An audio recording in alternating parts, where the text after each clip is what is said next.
ए बहिनी कहू के बहा गोदवाई हो। ए बहिनी कहू गोतना गोदवाई। का हो बहिनी?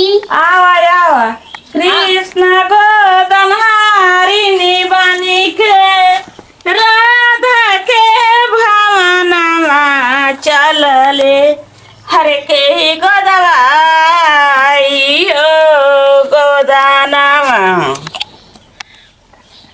हरे घर में सनी सारेली पतली छिनरिया की हम गोदवाई भी ओ गोदानामा कि हम गोदवाई भी ओ गोदानामा। ए बहनी दासी इधर उधर बड़ा बढ़िया गोदा तू बहिनी तो गोदा ना। हाँ बहुत बढ़िया ही है हमार रोजी रोटी है बहनी।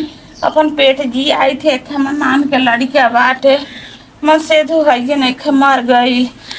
अभी ये हमार रोजी रोटी है लियो आखो तो खत कल लेते तो सीधो दे दी कुछ। हाँ लियो छाता होता ले ले बानी चल रे बबुआ हाँ बैठ इधर करवा लगा ले बबुआ फिर कहूँ चला जाए गोदा जा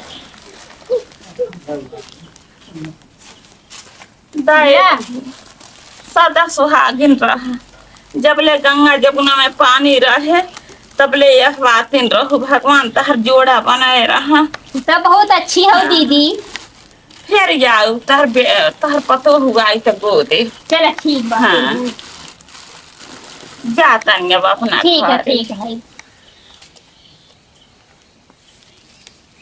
बड़ा निक गोदी गोदना हमारे